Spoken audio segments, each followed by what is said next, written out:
after watching this episode, I first have to point out that one of the zombies, I believe, was from Return of the Living Dead, the first one. The woman zombie cut in half as they were walking by looked a lot like that zombie, the one who explained how they ate brains to stop the pain of being dead. So I think that was one Easter egg, I think. The other Easter egg was that when Darryl killed the zombie with the icicle in the eye, did anybody else think of A Christmas Story? I did.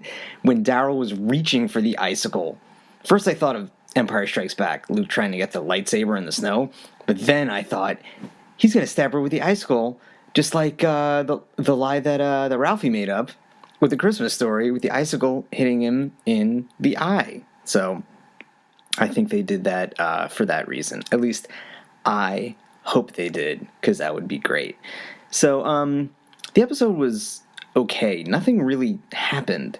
So I think they're going the Game of Thrones route, where it's like the second to last episode, like major stuff happens, and then the last episode it's kind of a cleanup, and it kind of calms people down and just lets people pick themselves back up and moves them to where they want to go. But there was really, not really any cliffhanger. Someone said something on the radio, but I don't know, big deal. It was nothing where it was like, oh my god, what's going to happen? I can't wait until next season. It's like, okay, someone said something on the radio. Cool. That makes sense, I guess. So I like what they did with Judith in this episode. They made her more like a kid. They made her more impulsive, as what kids usually do. Their prefrontal cortex isn't fully developed yet, so they tend to be more impulsive than adults. So Judith running after the dog, even though she could have been killed, was a good touch. I guess because there's no more Rick, or at least not yet, they're making Negan like more of a good guy, and they're kind of having a transformation. Like, Negan's not scary. Negan, at least in the TV show, never really was scary. In the comic book, he was scary. So when Negan in the book went through different twists and turns, it was a little unexpected, but it kind of made sense. And so the Negan in the show is, I guess, a little less of the character has a little less weight than the Negan in the book. So, and there were some good zombie kills. It was a great touch having it in the snow. It's interesting because before Fear the Walking Dead came out and they said, oh, there's going to be another Walking Dead, I was kind of hoping they would do some zombies in the snow. I was hoping that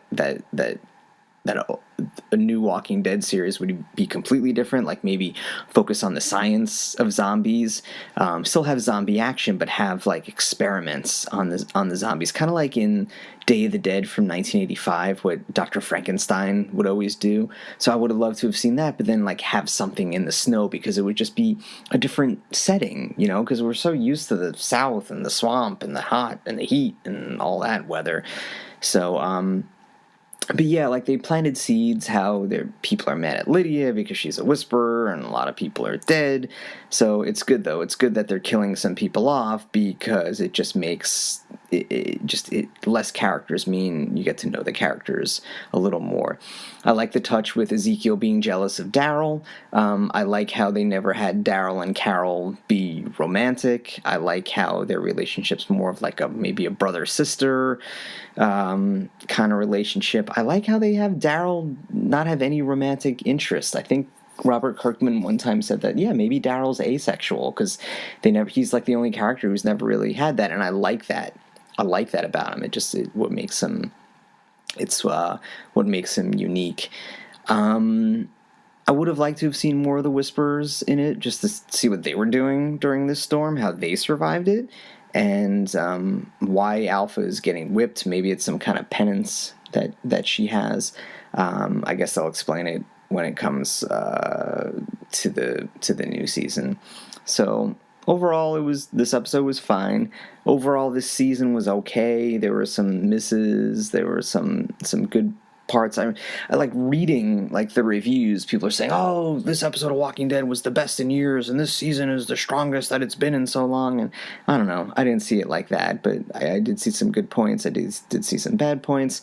So yeah, the show will keep going. The show will keep going until it makes money, until it stops making money. So yeah, keep it going. Why not?